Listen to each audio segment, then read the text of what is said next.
It's time for the Rick Smith Show. Now, here is the voice of the working class, Rick Smith. And welcome, brothers, sisters, working class heroes. This is the Rick Smith Show. Thanks so much for being here today on the big program. Lots to get to, lots to talk about. Well, as we come out of Labor Day, had to wear a labor shirt. Thank you to the UAW member I met at the convention who said, "Hey, I got to have you wear one of these UAW shirts on the show." He was gracious enough to give me one, so I am wearing it. Any of my union listeners out there, viewers out there, want to see their union on screen, by all means, you can send me a t-shirt as well. A little shameless plug for more union drip, as they say. But hey, some good news today. Donald Trump has lost his mind completely. And look, we've been saying this for a while. Trump, our media is so bad at reporting what Donald... Maybe it's that they've gotten used to it as well. Maybe it's that they're just immune. They see so much crazy that there's so much to pick from, that it's so outrageous, the stuff that Donald Trump says, that they just go, oh, it's Wednesday. That's all I can think of. All I can think of is it's so outlandish, the things he comes out with. The sharks and the electrocution and bacon prices up a gazillion times, and I'm going to bring it all down tomorrow. All this crazy, no one's ever seen. That's like his favorite. Yeah, people have seen that inflation before. They have. And we fought through it. This idea that no one's ever seen. Well, you know what no one's ever seen, Donald? Your comment to the Moms of Liberty group. And look, understand, I believe Donald Trump knows his audience better than anyone. Knows when you're talking to crazy people, you got to say crazy stuff. So when I heard this clip, and I played it a couple of times just to make sure I wasn't not hearing it properly, my mind went to this: why would you say something this stupid? And then again, it's read the room. He's in a room full of crazy people who take, a seedling of reality and blow it up into, just the craziest, most wild conspiracies you'll ever find. So he, on the transgender issue, he was talking, and he said, and I quote this because I think it's important to understand what exactly he said. He said, the transgender thing is incredible. He says, think of it. Your kid goes to school and he comes home a few days later with an operation. The school decides what's going to happen with your child. And I'm going, did I hear that right? They come home a few days later with an operation? Did you not care where they were for the last couple of days? And where are they doing these operations? Is it done in the cafeteria? I mean, they do have the dishwasher there could, heat up the knives to a sufficient level to be somewhat sterile. Is this going to be a biology experiment? Is this, the kids going, hey, we got, this person over here, they want to have some surgery. So let's, instead of dissecting a fetal pig, we're now going to be, doing sex changes in school. Is this where this goes? Is this health class? Is this how I shouldn't even say it. I should not even say it, because I know someone out there will go, yeah, they want to have, in health class, they want to have, men turned into women, and that's how men learn about little girls. This is crazy. And yet I've not seen it on the front page or the lead of every news story. And it should be, because this is lunacy. But am I surprised by it? No. Because this is a guy who's around every issue, on every side, at every moment, and truth and reality and facts. We literally came up with a term for the stuff that Donald Trump says. When I was a kid, it was called lies. It was called bull, you know what?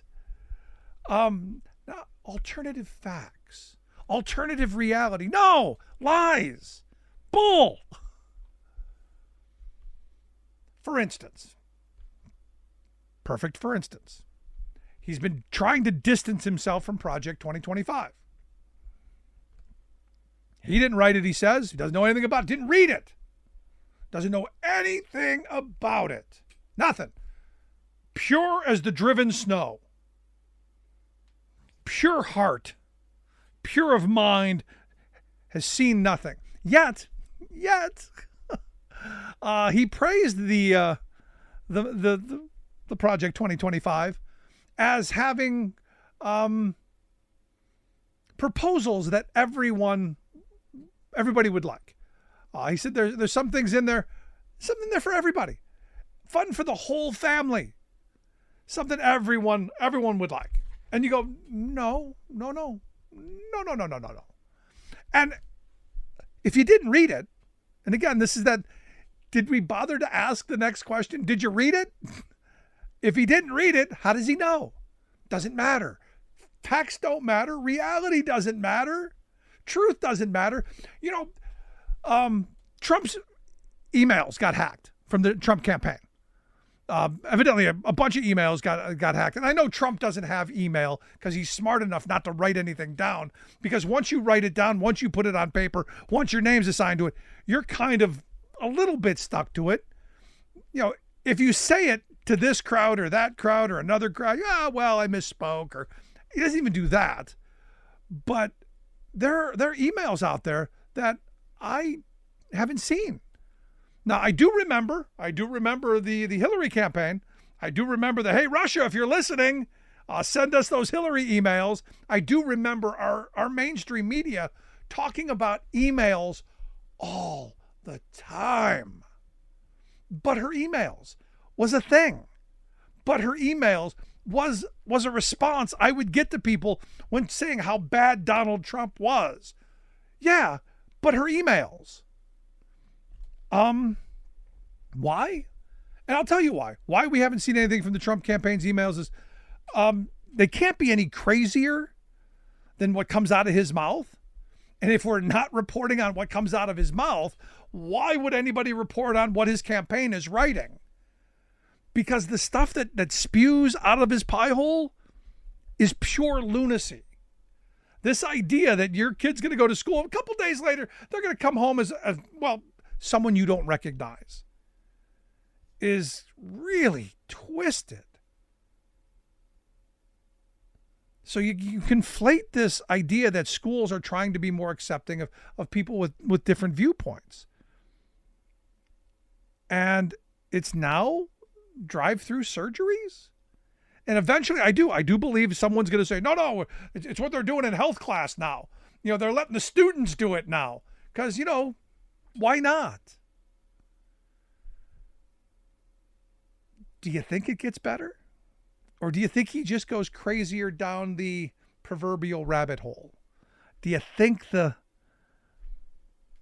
what's up here gets any better? Especially if he becomes president? Do you think, are you ready for 4 more years of what was absolute, total lunacy?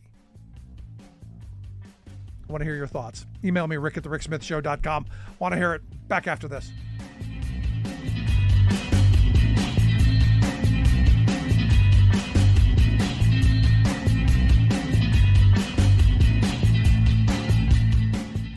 We are AFGE, the American Federation of Government Employees. We represent 700,000 federal and D.C. government workers who are the vital threads of the fabric of American life. We support our nation's military. We take care of our nation's veterans. We protect our nation's borders. We respond to our nation's crises and natural disasters. We provide services to our nation's seniors. The American Federation of Government Employees. We work for America. We are AFGE, the American Federation of Government Employees. We represent 700,000 federal and D.C. government workers who are the vital threads of the fabric of American life. We support our nation's military. We take care of our nation's veterans. We protect our nation's borders. We respond to our nation's crises and natural disasters. We provide services to our nation's seniors. The American Federation of Government Employees. We work for America.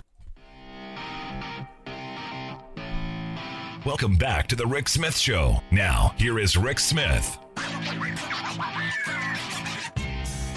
So on Monday, Labor Day, all eyes, as of every Labor Day, all eyes on Pittsburgh, because they seem to have the biggest Labor Day parade celebration in the country. Everyone I know seems to converge on Pittsburgh. And I got to tell you, a kid growing up in Cleveland, I don't know, not happy about it, but I love the fact that here in Pennsylvania, we are known for our Labor Day parades. The president and the vice president made their way, had some incredible things to say. That's why I've reached out to my friend Darrin Kelly. He's the president of the Allegheny Fayette Central Labor Council out there, a former firefighter had. Darrin, thanks for taking time for us. Always, anytime. It's great to be on with your listeners, and what a great, memorable day. I can't wait to tell you some great stories. No, I watched the speeches. I got to see a lot of the event, and it like always, just incredible presentation and incredible foot in the right direction for the city. But let's talk about the president. The president gave what I thought was his stump, what should have been his stump speech about how strong his administration has been for labor, how strong the country moves when labor is strong. It was a great stump speech, but then turned it off. You know, it was one of those things, and the parade, as one of our biggest in history. You should have seen it. People were lining the streets. Everybody was cheering. The weather was perfect, and naturally that gets the great coverage. And then we know the dual event with hopefully our future president and our current president. But there was one thing that I really wish you had a chance to see was up leading to it. It was a jam-packed event. And I took some time and I stuck on the media riser to look around a little bit. And it was so crowded. The host and everybody there, to make it comfortable, were breaking down tables in the middle of everything, carrying them up over top each other to make sure that everybody had a chance to see this memorable event. And I remember taking a pause. Remember, this goes back to our roots. The music was blasting. Everybody had ice cream and sandwiches, and they were more worried about making sure everybody had a chance to be part of that. That's what I'm so proud about, is how our city came in and gave us a moment of pause to remember, we had some tough times ahead, but we're going to do this together as a family. Every union was there. Every person was there. And prior to the speech, we had a chance I had sat down and talked to the vice president and the president a little bit. And she was going around and talking to families. And you and I have been in this business for a long time. We know when elected officials are there just for the camera. What I seen out of this amazing woman, it was my first time. I watched her spend 5 minutes with a child to talk about their school. Wasn't worried about where the cameras were, her angles were, her position. She genuinely cared. That right there is, I can't wait to see a woman like that lead this country. And I wish you had a chance to see it when the cameras are off and nobody was around, to see how she engaged with mostly just what we would consider everyday people. So, and then to watch President Biden, the most pro-union president in history, and what he's done for our movement, to handle himself once again with such class, and to make sure that everybody knew that stage was hers. And I was so proud to be there with all the international presidents, and it was a memorable, historical day, but we know that comes with lofty expectations for our region, that we are more than ready to carry this, this momentum over top, my friend. Now, the comment kept coming up. When unions are strong, the country's strong. When unions do better, the country does better. When union workers do better, all workers do better. This frame constantly, something we've been saying on this program all 19 years of doing this. It is great to see finally politicians not choking that out, but actually saying it and believing it.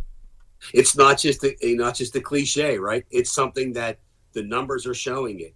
A healthy workforce is a happy workforce. A happy workforce works better for you, right? We always talked about it. It's not brain science here. It's true economics, the true root of economics. And yesterday was one for the record books, but it's the momentum of Western Pennsylvania. We're very excited. We know this race comes through here, and we're ready to make that happen. That's for sure. And you take a look at it. You had Governor Walsh. He's going around. You have the team of Biden and Harris doing their different things. International presidents, Donald Trump chose to golf. And I hope the country recognized that. And that's the kind of slap in the face that every one of us needs every once in a while. So there's your everyday man. When people are standing with you and are actually running on things that they actually did, the hundreds and hundreds of thousands of jobs for union members around this country, and actually are doing it, and someone who said they were going to do it did nothing but actually chose to golf and spend time at his $10 million resort. That's about as off the pitch of a working class person as I could think of, my friend. Well, to be honest, he did. To be fair, he did put out a tweet and a truth social post. There was that. Oh, okay, so he actually was working. My bad. No, I don't actually know that. You're to be always fair, keeping me honest, brother. Equally, to be fair, I don't know that it was him who did it because it wasn't on all caps. So had it been in all caps, I'd have been 100% on. But you never know. But the reason I bring this up is, there's a record here. Yes. And this is where I keep talking to my union brothers and sisters and go, look, you can wear your red hat, you can fly your Trump flag, and and that's going to say a lot about you. But on the union front, there's no comparison. There's no way you can look at the two administrations, the Trump administration and the Biden-Harris administration, and say that there's anything similar, anything whatsoever.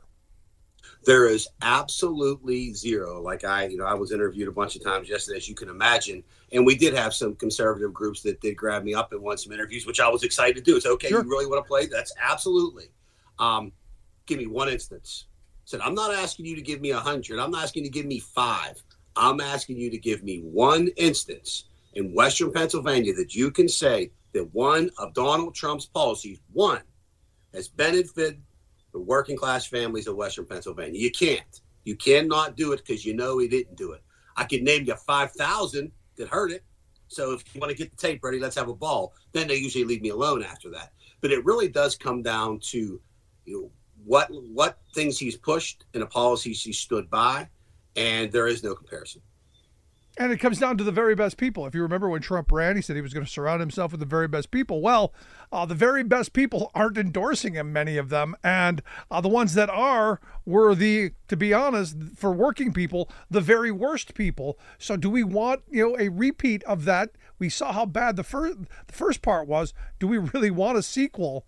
Especially given the fact that, and I'm sure you've seen Project 2025, I'm sure you've read the labor sections in just how bad that would be. So as, head of the Labor Council there in the Pittsburgh area, how bad would that be? When you're talking to people on the street, how bad would the implementation of Project 2025 be for your members in your community? It would be horrible. And one of the first things we did was make hard copies and digital copies, sent it to every leader in Western Pennsylvania. We asked it to be distributed to everyone. If you want to do it on paper, we'll give you the paper. It's that much of a horrible document. It is a complete elimination of the Department of Education. We know what it does to programs up and down. It pretty much, to me, is how do you want to say it without trying to be polite? A repeal of the 20th century? It is the game plan for putting the working class back under the foot of those that we fought for hundreds of years to get away from. And to say that he is wrong, I had nothing to do with that. That's it's laughable. Actually, his own people aren't even believing that. It is an absolute death nail to those that just wake up every day to thrive, to have a better life each day, and want their family just to have the same piece of the American dream that everybody else has. And this is a true testament of who he really is. The people he puts behind him they play for keeps. They mean what they say, and they will destroy anything and everything that the working class has built in this country. No, I think Tim Walz is right. As a football coach and as someone who coached a little bit myself, you don't draw up a play, you don't draw up a playbook, you don't draw something up without having the intent to actually use it. So the fact that they've put 922 pages of bad ideas into one document, you better believe there's some intent there. And like they said, well, he had nothing to do with it. The people he literally has had the relationships that sat in cabinet positions that are his kitchen cabinet That's his words, not ours. To draw this up and to say, you know what, no way. That is, we would expect some honesty. You write something, own it. Yeah. And let's see where it goes from there. And we see what this is, but that is without a doubt a death nail to not just the unions, but the middle class itself. I want to go back to the parade because, I'm watching videos and I'm talking to some friends who are there, and just the atmosphere, this kind of idea of, across union, across craft, across gender, across orientation, across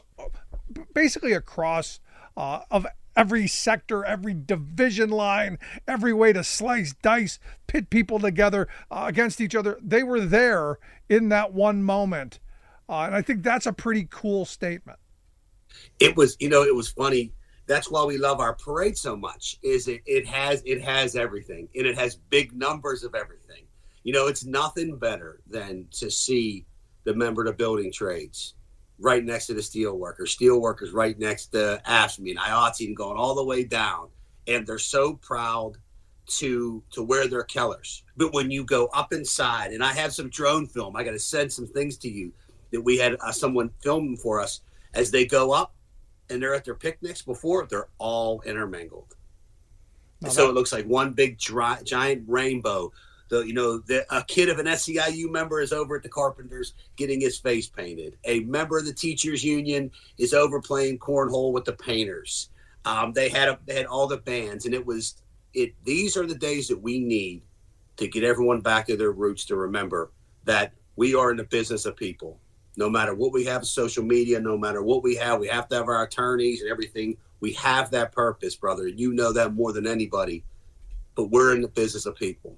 And when we lose that sense, we lose our identity, we lose our heartbeat, and we don't survive. So when I saw this, and the reason I bring it up is this idea of every generation rediscovering solidarity and what it looks like. To me, that's what it looked like.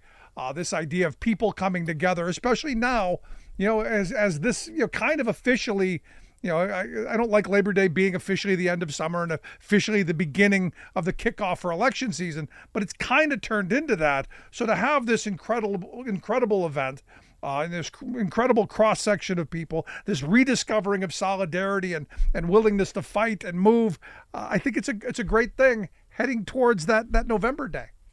Absolutely, because we all know that just like any army, you look around, there's your soldiers and your warriors are from all classes, all colors, all religions, but you have one unified message, and this time it's survival. We know what's at stake. We know that we only have each other. And like you and I talked about, as a firefighter, when the smoke's around me and, the heat's there, I don't know who that is. All I can do is hear their voice.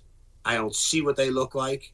I don't know anything else about them, and I know they have the heart to be right there with us. And does it really matter who they are? They have the same thing in common. And that's what I seen yesterday, and that's the power that we're going to have going forward. So last line of questioning I've got for you, because, clearly, labor as a whole, except for my union, the Teamsters, is behind, the Harris Walls ticket. The conversation that's being pushed on the right, I think mostly because of my union, is that unions have some splits. They're trying to create a division. So the where I want to finish up with is in looking at this moment and looking again at the records. We saw what Donald Trump did. We saw Donald Trump's general counsel of the NLRB being a guy who was instrumental in firing the Patco workers back in '81. We see Joe Biden's general counsel, someone who's just been incredible. As you're going out and you're talking to people, as Labor 2024 ramps up and we start knocking on those doors of maybe some Republican or Republican-leaning union members, what's the pitch to them? Well, first and foremost is that it's our brother or sister's choice of what they want to make. It's our job as union leaders to give them information, let them know, all elected officials up and down a ticket, where they stand on workers' issues, and give them the tools they need to make the proper educated decision. Now, there's going to be an occasion where people have their reasons for doing what they're doing. We're in the business of the majority, and I am very big. There'll be we do not strong arm, we educate. And when you educate and you take time And you'd be surprised kind of the results we have. That's why I think we're seeing the numbers surge like they are for Vice President Harris, is that we have a different approach. There's no they strong them on the other side. That's what they do. They use fear. We use education. We use tactics that make our people empowered by knowledge. And that's a strategy that we've developed here in Western Pennsylvania. We're going to keep doing that. We're not going to swing everybody's votes, but we're going to swing the majority of them. And a majority of them. And that's the way we feel, is that the educational decision will win every time. Yeah, it goes back to the early days of my being a member, having the older guys saying, "Look, you vote your job. You vote what's going to make sure that you can put food on the table, keep a roof over your head, put clothes on your kids' back, give you some health and retirement security. That's where your vote should go." And if that's the case, there is no choice, especially given the fact that, and I'm sure you saw or heard the interview with Elon Musk and Donald Trump. That's got to be something that maybe you just bring on a tape recorder and go, "Here, listen." That got a lot of people. Some of that was some reactions, and we're on the doors on our educational end, talking to everybody. That seemed to really upset a lot of people, justifiably. I wish it didn't get to all that. But to answer one of the questions we had talked about, as our newer, younger brothers and sisters are coming up, my friend.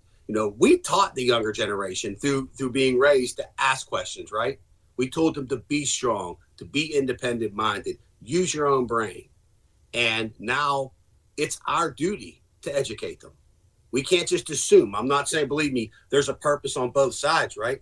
But each generation, we teach them to be stronger and stronger and stronger. We want questions asked. We want leadership questioned. We want people to stand up strong and say, okay, tell me why I should support so-and-so.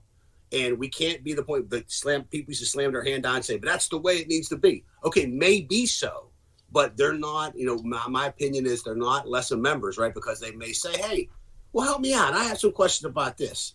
That's what we're in business for, people. That's in the business of taking time. And remember that this labor movement's built from the bottom up, not the top down. There you go. Darrin Kelly, I appreciate the time. Great work. Congratulations on an incredible event. I'm sure you'll pull off something probably not as big as next year, because the president and the vice president, who may soon be president, I don't know, that's a pretty big get. But Darrin, appreciate the time. Thank you, my friend. It's always a pleasure. Great to see you. Darrin Kelly, president of the Allegheny Fayette Central Labor Council. Want to hear your thoughts. What'd you do on the big Labor Day?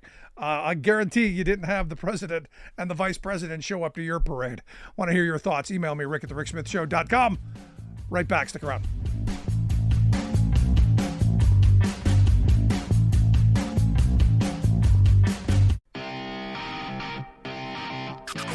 You're listening to The Rick Smith Show, where working people come to talk. So again, I look at this frame, the which side are you on frame as we come out of Labor Day. And, as we were talking about with Darrin Kelly there a minute ago, we're in a moment where both sides are not equal. There's some very big differences. There's a massive gulf between the Trump administration, the Biden-Harris administration, and ultimately what I hope, will be the Harris-Walz administration. And one of those areas is healthcare. If you remember, you go back to the whole the ACA, the dreaded Obamacare. We had the Trump years of, well, we want to kill it. We want to replace. Didn't know what they wanted to replace it with. Never got to see that, but most certainly kill it. And now I look at this report by our friends over at Capital in Maine, who have pointed out that during and I guess not surprising, during the Trump years, the number of folks without health insurance rose, and under the Biden administration, the number of people without health insurance fell. Seems like pretty simple, but here to share some thoughts on what the numbers are, what this means, and maybe where we go from here. I've asked our good friend Jessica Goodheart to come talk with us. Jessica's a senior editor over at Capital in Maine. Jessica, thanks for taking time for us. Thanks so much, Rick, for having me. So, if you'd have just thrown this out and asked me the question, what do you think of this? I would have said the number of people uninsured under Trump would have gone up. The number of people uninsured under Biden would have gone down, just because I get their policies. But you guys have actually drilled down and done some of the numbers. What'd you find? So Very simply, sort of the top line finding is that in the first 3 years of the Trump administration, the number of uninsured grew by 3.3 million. And under Biden, the number of uninsured shrank by I have that reversed, but it grew by 2.2 million under Trump, and it shrank by 3.3 million under Biden. It's election season, and we wanted to, health insurance affordability, healthcare affordability, it's a big issue for people. And we wanted to take a look at the data and see what the data told us about the track records of the Trump administration and the Biden-Harris administration. So you referred to it in your opening remarks that when Trump campaigned, he campaigned on repealing and replacing the Affordable Care Act with something much better, although I don't think we really know what that something great, something amazing, the best ever, something terrific, tremendous, incredible, the best ever, we were told. So, you may remember too that the Republican Congress attempted to repeal the Affordable Care Act, and John McCain comes in at the last minute and cast that tie-breaking vote that preserves Obamacare. And so, in office, Trump then set out to weaken the Affordable Care Act.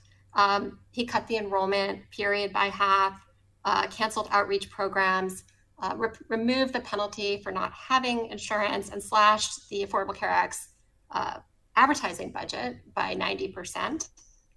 And so, like I said, during the first 3 years of his administration, the number of uninsured grows by over 2 million. It grows in 39 states, and the number of uninsured people also grows in the key battlegrounds, including Pennsylvania. And so, this followed historic gains in the numbers of people who received health insurance under Obamacare, right, which was passed, during Obama's first term. So that's the Trump record in a nutshell. So then we took a look at Biden's Biden administration. Biden campaigned on a promise to strengthen the Affordable Care Act, and when he he is still in office, but what he did was he signed executive orders to reverse many of Trump's policies, and gave people more time to sign up for insurance, and fixed loopholes and did various things. And then, as I said, at the end of his administration, the number of uninsured decreased by over 3 million, and this was a pattern we saw across the country in I think something like 40 states. And so that's a stark contrast. But we also, Jeremy Lindenfeld, who's the reporter who wrote this story, kind of went a little deeper as to sort of the reasons for that contrast, because it's partly about sort of Biden versus Trump's stance on the Affordable Care Act, but there's also what also comes into play is that there were protections that were enhanced during the pandemic, during the healthcare emergency. They happened under Biden, and some of them happened, while Trump was in office as well. And some of those protections are currently in the process of unwinding, like, one that, stopped the government from kicking people off of Medicaid when they were no longer eligible. So we expect to see in data that's going to be released next week that the number of uninsured is likely to increase. Because we're kicking people off of them because of some of the things that happened because of the pandemic, right? Yeah, so, it's a public health emergency. So, to some extent, people got together and said, the people in Congress actually worked together to, prevent people from getting kicked off forbid. During a public health emergency. So I look at this and I go, well, if we could do it during a health emergency, why can't we do it, just in normal times? Because I think in the wealthiest country on the planet, at its wealthiest moment in human history, ensuring that people have some health security should be kind of the baseline of what our government is capable of doing. And maybe we should all have that and demand that. Yeah, I mean, I think you make a really good point. I think there's the question you raised of sort of the choice between the two candidates, but there's also the choice we make as a country in terms of what kind of safety net we want to have. And we put certain things in place, like remember the child care tax credit during the pandemic, which was not, which we did continue to include. And so I think there's, there were protections for renters that were put in place. So there were a bunch of things that we kind of quickly, in a sort of makeshift way, kind of fashioned during the public health emergency, which are unwinding. And so, there's going to be new data out next week. And so I encourage folks to keep following us on Capitol Maine, because we'll be doing an update. And then the other thing I want to say is that I think sometimes it's hard for people to kind of make connections between what happens, policies, and people's lives. And we really wanted to, oftentimes people, you hear about the national uninsured rate. Well, what does that mean? And so we wanted to translate it in terms of this is the number of people, this is the increase in the uninsured people in your state, or the decrease in your state. So we have kind of an interactive map on our site, so people can check out kind of how things look. And look, in swing states especially, because as you pointed out, the numbers are not great for Trump, because during his tenure in those swing states, the number of uninsured went up because of his policies, and because of Biden's policies, the number of uninsured went down. So it seems to me that the hope would be people would go, I kind of like having insurance. I like having some health security, knowing that if I fall and break my leg, I'm not going to go bankrupt from medical bills. Or if my child falls off their bike and breaks their arm, and I'm not going to go broke. This seems like one of those issues that a good number of people might vote on. Yeah, I mean, I think this is, there's surveys that show that, something like 56 or 57% of people think healthcare affordability is an incredible, and a very important issue. I think just everyone knows in their own household, healthcare is very expensive, and it's also it's critical, because if people don't get care, they don't get preventative care, they will be sicker. If they don't get preventative care, they will be in the emergency rooms, and that's very expensive and not really good for anyone. So it's such an important issue. Yeah. And I think you're right. I think some people may cast their vote on that. No, as I framed this from the start, though, this idea of which side are you on? Because we do remember the Trump years. We do remember the whole, we want to repeal and get rid of the Affordable Care Act because, the dreaded Obamacare had to go. We never learned what the replacement was going to be. I personally don't believe there ever was one outside of pay or die, but we'll never know. Or maybe we will. Maybe once if Trump is reelected and he goes back, maybe there's a great plan coming. I'm doubting. But the fact that Biden takes office and wants to strengthen what was a key piece of legislation during his tenure as vice president, to me, sends the right message. So I guess the question that I keep coming back to is, which side of this divide do we find ourselves? Do we want to ensure that our friends, our neighbors, our family, ourselves have health security in all times, jobs or no jobs, or do we want to, I guess, look at where we came from? Yeah, and I think that with the, the unwinding of some of those pandemic era protections, it really does raise the stakes for the election. There's been, under Biden, the number of uninsured was reached historic lows. And, I think the question you raised earlier is what kind of, most industrialized countries have some kind of universal health insurance.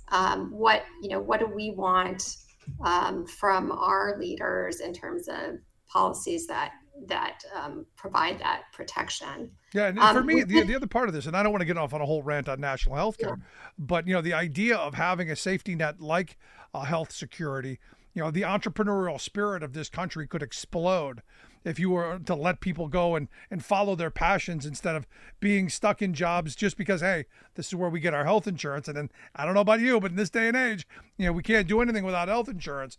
So for me, just that spark that could happen is one of the reasons I think we do need to have a national kind of safety net to ensure that people, whether it's a giant private sector buying pool, whether it's Medicare for all, whether it's who knows what yet, that idea of that net under us is something that's very appealing to me. Yeah, and I mean, I think that right now it's the what's coming out of the Trump campaign are some promises in his Agenda 47, which is his campaign platform, to very general promises to improve healthcare affordability. Trump has also praised Project 2025, which calls for lifetime caps on Medicaid. And as recently as last year, he also proposed repealing and replacing the Affordable Care Act with, again, something much better. So that's all we know a little bit, but what I think is really interesting to look at is when there is an actual record of actions. And here there is a record, and there's data to show what that impact was, which was millions more uninsured people in the first 3 years of the Trump administration. Yeah. Now, look, there are going to be some voters out there who go, "Why, I hate the dreaded Obamacare. These are just deadbeats getting free insurance," which it's not. But that's a frame that I get from some of my red hat friends. So the idea of an Affordable Care Act getting more people insured for some, and this is a weird kind of dynamic that I really can't explain. But the fact that more people are now getting insurance makes some people angry. Yeah, I mean, remember, the Affordable Care Act had a lot of different elements to it. It was also allowed, it guaranteed that people with pre-existing conditions would get health coverage. They could not be excluded because of that.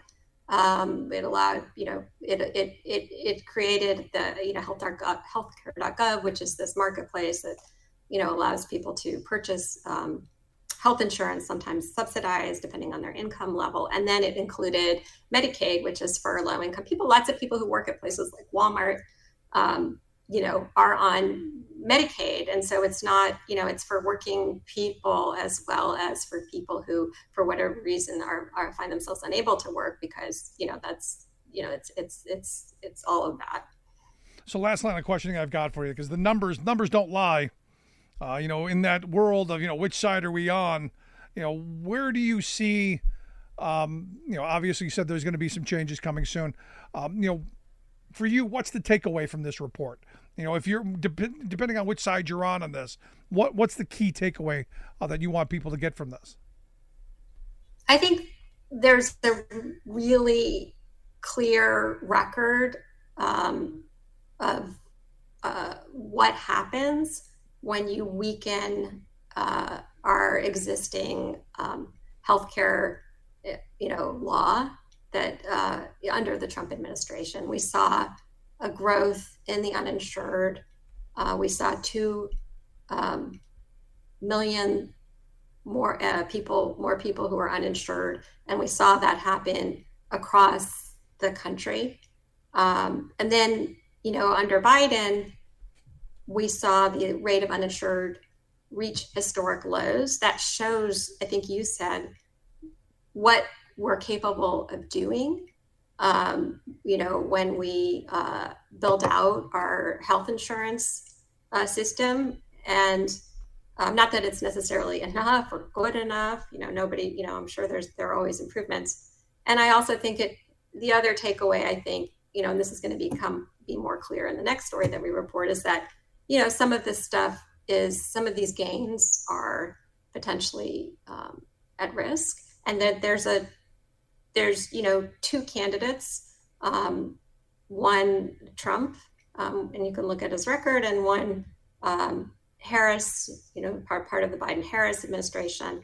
And I think that ultimately people those candidates, however people come down, if health insurance is an important issue, then I think it's, this is a good moment, right, for voters to let them know and share whatever your concerns are, to share them, let them be aware of that. No, I mean, the records are clear. I mean, this, and again, I've had for years people say, oh, both parties are the same. They're all the same. Nope. Very, very different, very stark differences between the two. And I would argue as the number of uninsured go up, the cost to those of us who are insured also go up, because we have to cover uncompensated care. So for me, getting everyone in, kind of an important bit. But Jessica, I appreciate the thoughts. I appreciate the work that you guys do. Capital in Maine, a great source.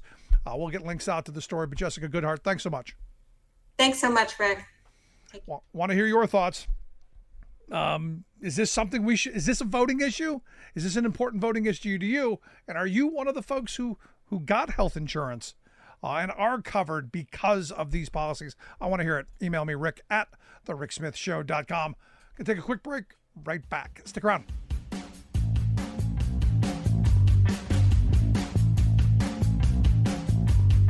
I'm Rick Smith, and this is Labor History in 2.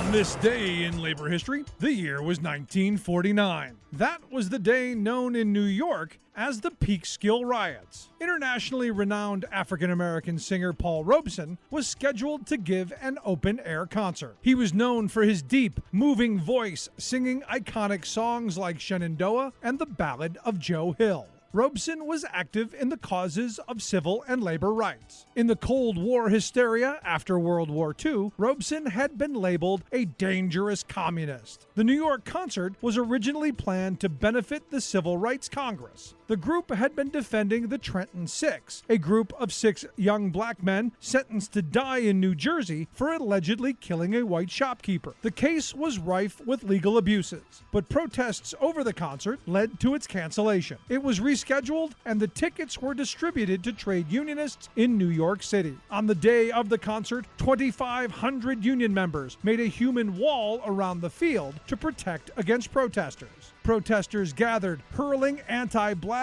and anti-Jewish racial epithets. Pete Seeger opened the concert, followed by Robeson. The real trouble came when the concert ended and people tried to leave. The protesters threw rocks at passing cars, while policemen stood by and watched. 145 people were injured. Other concerts were canceled. Paul Robeson would continue to be harassed by the FBI. He was denied a passport due to his stance against anti-black discrimination in the United States and against colonialism in Africa. I dreamed I saw Joe Hill last night, alive as you and me.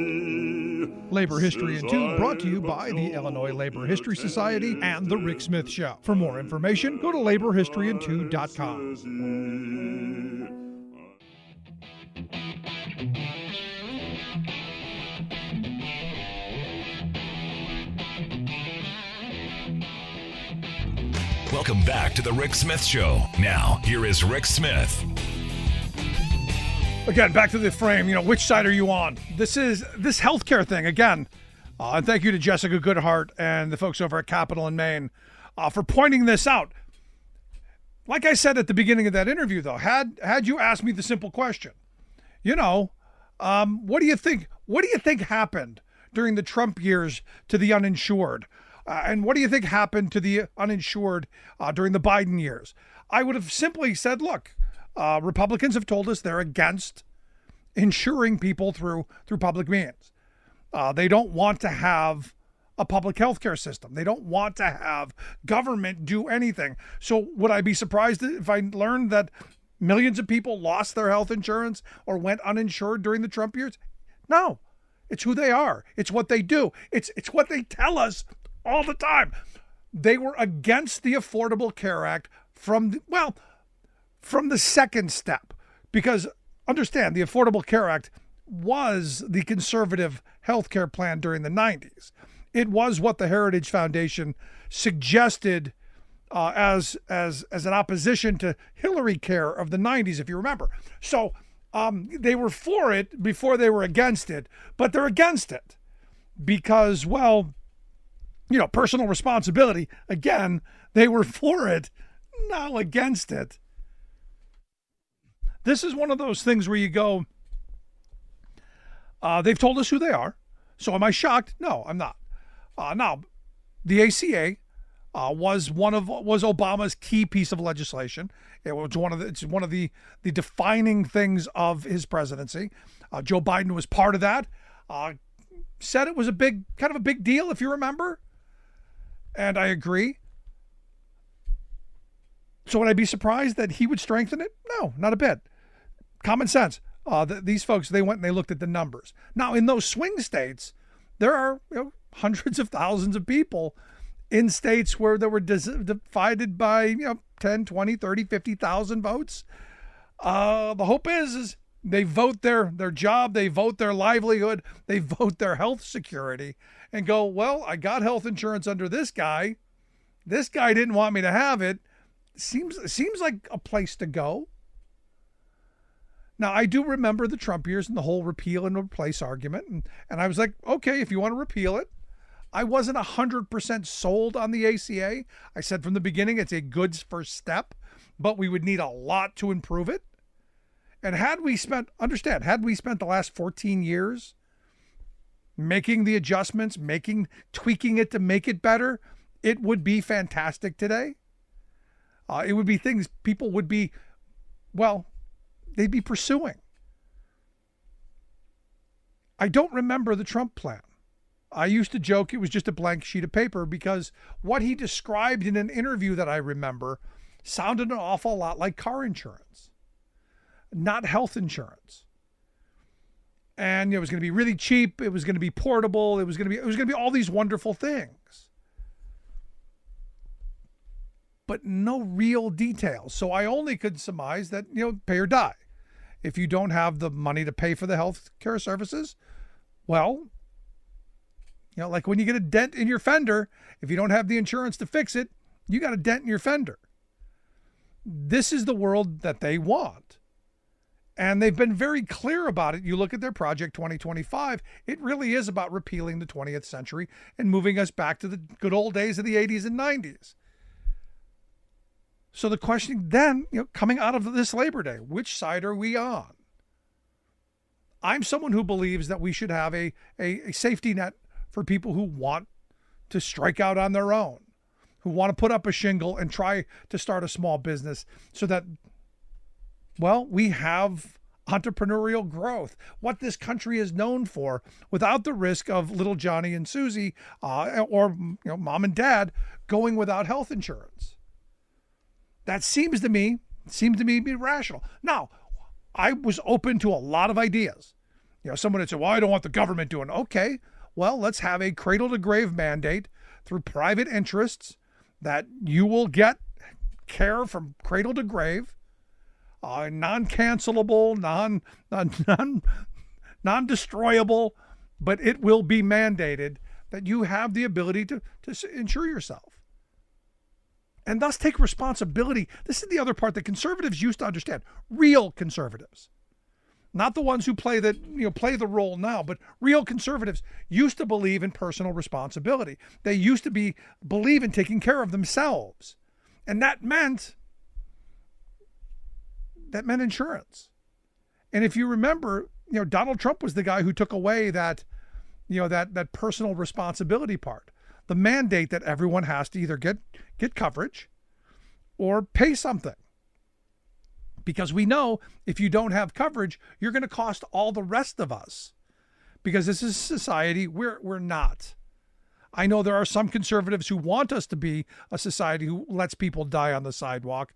But as a society, we're not going to let people just die on the sidewalk. I know the bean counters and some corporate interests, they'd be okay with it.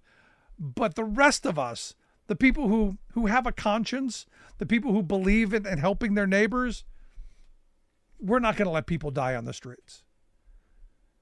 And what generally happens there is, they get care, and not comprehensive care, just enough to make sure you're not going to die at this moment, which is generally the most expensive delivery of care. And then we absorb it. Sane, rational people would go, there's a problem. As a country, we have a problem. As a country, we can come up with a solution. What I believe government is here to do those things collectively that we cannot do individually. We can ensure a population. Other countries have done it, and we could do it better because we're Americans. We should be able to do everything better. Isn't that what we're told? So it just seems to me that this is another one of those issues of voting-wise, which side are you on? And if the numbers are right, I'm on the Harris Walz side. Because I've seen what Trump has done. And I'm reading in Project 2025 what they want to do. And I'll tell you, it's not a place where we want to be. Want to hear your thoughts? Email me, rick@thericksmithshow.com. Miss any portion of the program, get the podcast or freespeech.org for the videos. Thanks so much for being here. As always, we'll see you back here next time.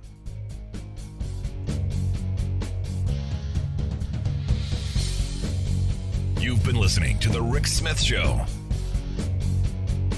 Email Rick at rick@thericksmithshow.com. Until next time, this has been The Rick Smith Show, where working people come to talk.